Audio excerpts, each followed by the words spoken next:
Negra, si Daddy Finger nagtatakbo. Ano kayang eksena nito? Ano?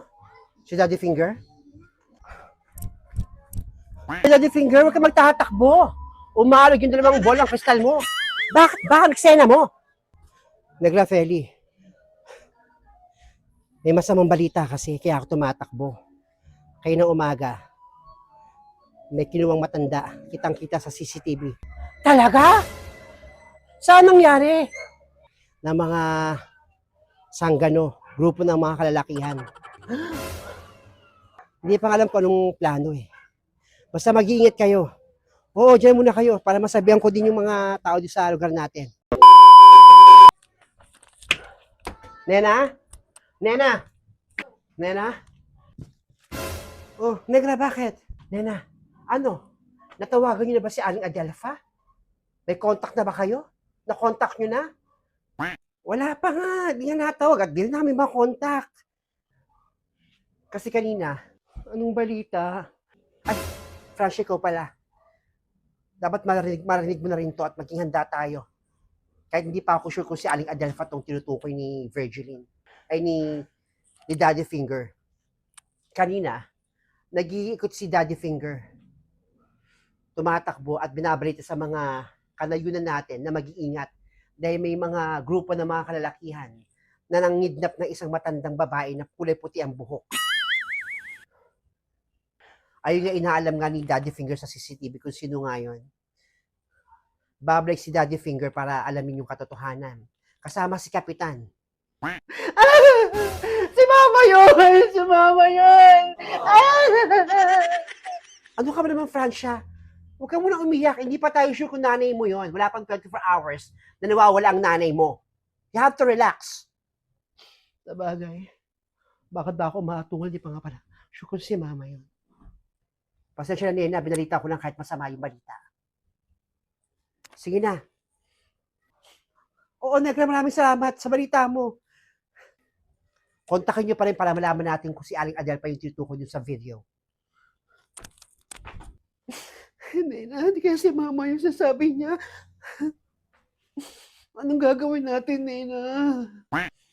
Wala tayong gagawin ngayon, Francia. Sa ngayon, ang mabisang gawin lang natin ay manalangin. Manalangin sa buong may kapal na sana ligtas si Mama kung siya nga yun. Tama ka. Salamat, Nena. Sige. Mananalangin muna sa kwarto. Sige na, Francia. Manalangin tayo. Naligtas si Mama.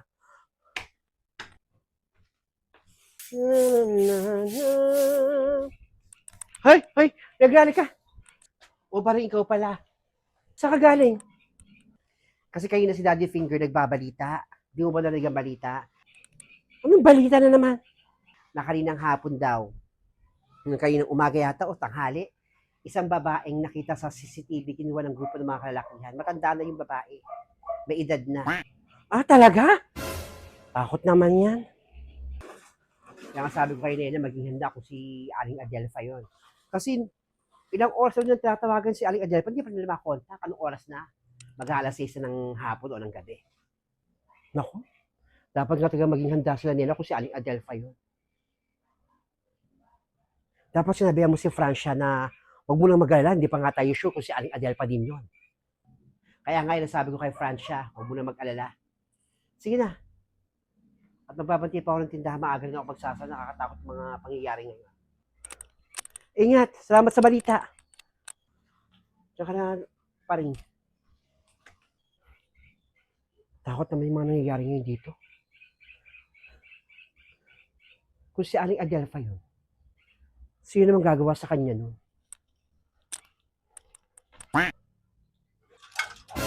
Hoy, Negra! Ba't ang aga mo magsara? Eh, wala pa namang alas 6 ng hapon o gabi. Hindi pa madilim mo, maliwanag pa. Ba't ka magsasara? Ano ka ba, Feli? Maaga ako magsasara. Di mo ba narinig yung break ni Daddy Finger sa ating kahapon? Na baka dumaan dito yung mga hold-upper o mga kidnapper. Mahirap na, no? Papatawa ka ba? Ang mga kidnapper o hold-upper, ang binibiktima nila yung mapipera, eh mukha ka naman walang pera. Eh paano ka kikidnapper nyo o hold-upper? Gumising ka nga. Sa bagay, may point ka. Eh, bakit naman, kaya kasi Aling Adelpa yung mukha bang mapera si Aling Adelpa, ba't si Aling Adelpa eh, kikidnapin? Hindi pa tayo sigurado kung si Aling Adelpa yung kinidnap o hinold up. Tumigil ka, wala namang mukha mong may pera si Aling Adelpa. Kahit kasunugin yung matanda yun, di mangangamoy pera. Sa bagay, hindi pa tayo sure kung si Aling Adelpa yun. Eh, wala naman din talagang pera yun si Aling Adelpa, isang kaya, isang tuka din yun. Eh, bakit siya kikidnapin o hold up eh? Wala, pero may point ka eh. Sige, hindi na ako magsasara. Huwag mag-aaway ha, maglalaro lang ha. Mga batang to. Nasaan na kaya si Aling Adelpha? Matawagan na kaya nila Nena yon? Hanggang hindi pa rin ako mapakali. Matawagan nga.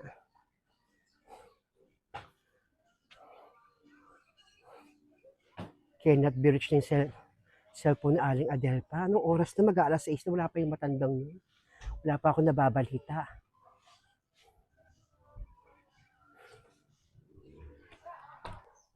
Negra. Ikaw pala, Virgiline. Ano? May balita na ba kay Aling Adelpha? Nako, hanggang ngayon wala pang balita at wala pa rin contact. Di pa nila makontak si Aling Adelpha. Hindi pa rin? Mag-aanong oras na? Nakakabahan ako. Kaya pag dumating ang 24 hours na wala pa si Aling Adelpha, pakisabi ka nila na magsumbong na sa mga kapulisan. Uso-uso ngayon yung mga pinapatit yung nakikita. Nililibing lang ng buhay. Sige na at ako'y aalis pa. Punta akong palengke, bila akong ulam. O sige na, ingat ka. Ingat sa pamimili mo. Salamat. Nakakakaba, no? Kaya ako sabi ko, sabi ko sa mga anak ko, mag-iingat. Pag lalabas, ako hindi ko lang pinalalabas, nakakatakot ang panahon ngayon. Sige na. Ay, ang gulong kausap ni Virgiline, no? Hindi na nakikita ang buhay, nilibing ng buhay, pinapatay. Pero ganun pa man, nakakatakot pa rin talaga yung mga gantong balita. Sana lang taga makontak na sa Aling Adelpha. Kahit ako na-stress, kahit kapitbahay ko lang sila. Kat, na-stress ako.